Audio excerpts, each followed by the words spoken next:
Hello everyone, welcome back to my YouTube channel. In today's lecture, we will continue our series of important MCQs related to paper 1. So without any delay, let's get started.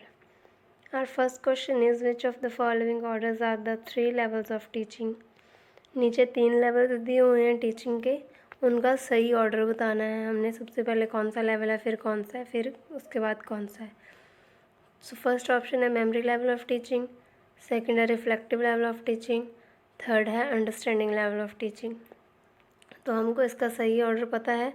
सबसे पहले है इसका memory level of teaching, फिर उसके बाद है understanding level of teaching, फिर third number पे आता है रिफ्लेक्टिव लेवल ऑफ टीचिंग। ये लेवल ऑफ टीचिंग का सही ऑर्डर है और आपने इसको याद रखना है। नेक्स्ट क्वेश्चन है, nowadays teaching is becoming more and more. आजकल के दिनों में टीचिंग क्या बन रही है ज़्यादा से ज़्यादा? इंस्ट्रक्टर सेंटर्ड, इंस्ट्रक्टेड पे सेंटर्ड है, लर्नर सेंटर्ड मतलब जो सीख रहा है उस पे सेंटर्ड है, या फिर ग्रुप सेंटर्ड, या इनमें से कोई भी नहीं। तो हम सबको पता है कि आजकल जो टीचिंग है वो लर्नर सेंटर्ड हो रही है धीरे धीरे। तो इसका सही आंसर हो जाता है option B, learner centred. Next question is, which of the following is an independent variable in teaching learning process. Teaching learning process में इनमें से कौन सा इंडिपेंडेंट वेरिएबल है? ऑप्शंस देख लेते हैं। Option A teacher, option B student, option C institution, या फिर ऑप्शन डी पेरेंट्स। तो हमें पता है कि स्टूडेंट भी डिपेंड होता है टीचर्स पे, इंस्टीट्यूशन भी बहुत सी चीज़ों पे डिपेंड होता है, पेरेंट्स भी डिपेंड होते हैं टीचर्स पे। तो टीचिंग लर्निंग प्रोसेस में जो इंडिपेंडेंट है वो है टीचर, क्योंकि सब कुछ उसी ने सिखाना होता है। तो इसीलिए हमारा सही आंसर हो जाएगा option A, teacher. Next question is, all good research is aimed at. हर एक अच्छी रिसर्च जो होती है वो उसका क्या मकसद होता है?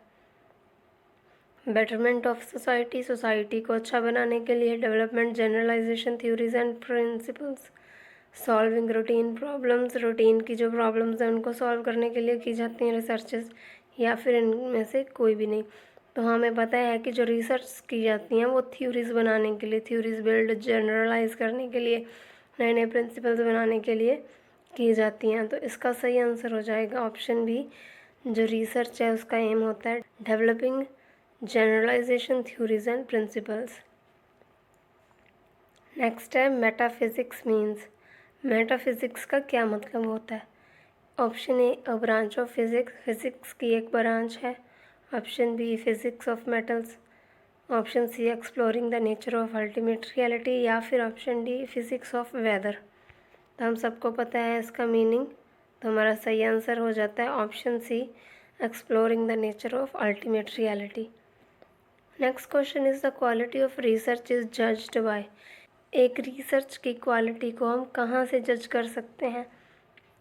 ऑप्शंस देख लेते हैं। रेलिवेंस ऑफ रिसर्च, रिसर्च की रेलिवेंस के बेसिस पे जज कर सकते हैं। Methodology adopted in conducting the research, research को कंडक्ट करने में कौन सी मेथडोलॉजी यूज़ की गई, अडॉप्ट की गई, उसके बेसिस पे हम क्वालिटी को माप सकते हैं। या फिर option C, experience of the researcher, option D, depth of the research. तो इसका सही आंसर हो जाएगा option B, methodology adopted in conducting the research. एक रिसर्च की क्वालिटी को जज करने के लिए हम ये देखेंगे कि वो रिसर्च को कंडक्ट करने के लिए कौन सी मैथडोलॉजी अपनाई गई थी। नेक्स्ट है, disturbance that interfere with the transmission, receipt और feedback of a message are called. ये कम्युनिकेशन के क्वेश्चन हैं। डिस्टर्बेंस जो आती है ट्रांसमिशन में या कोई फीडबैक लेने में, उसको क्या कहते हैं? Option A, feedback, option B, feed forward, option C, the channel, option D, noise. तो हम सबको पता है कि जो डिस्टर्बेंस होती है किसी भी मैसेज की फीडबैक में या उसके ट्रांसमिशन में, उसको हम कहते हैं नॉइस। तो इसका आंसर हो जाएगा ऑप्शन डी, नॉइस।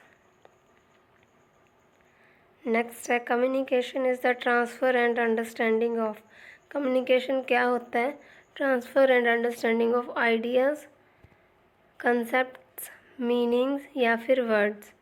तो ये भी बहुत सिंपल है, इसका आंसर है ऑप्शन ए आइडियाज़। ये ट्रांसफ़र या फिर अंडरस्टैंडिंग ऑफ आइडियाज़ होता है।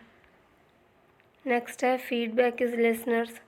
फीडबैक जो है वो सुनने वाले की क्या होती है? Option A verbal critique of your message, जो मैसेज आपने दिया उसका वर्बल क्रिटिक होती है। Option B acceptance of a message. Option C verbal and non verbal response to a message. Option D aversion to a message. तो इसका सही answer है, हम सबको पता है कि फीडबैक जो होती है वो होती है verbal and non verbal response to a message. Feedback मतलब मान लो आपने ये वाली वीडियो सुनी और आपको जैसा लगा इस वीडियो के बारे में आपने वो कमेंट सेक्शन में मुझे बताया। अगर कोई मिस्टेक हुई आपने वो भी बताई, अगर कोई अच्छी बात हुई है आपको अच्छे से समझ आया तो वो भी आपने कमेंट्स में लिख कर मुझे बताया। तो ये होगी फीडबैक, आपने अपनी फीडबैक मुझे दी। तो यही होता है फीडबैक, एक रिस्पॉन्स होता है किसी मैसेज की तरफ। ये वर्बल भी हो सकता है, नॉन वर्बल भी हो सकता है। तो आपने भी अपनी फीडबैक मुझे कमेंट सेक्शन में देनी है। नेक्स्ट है one of the most important communication skills.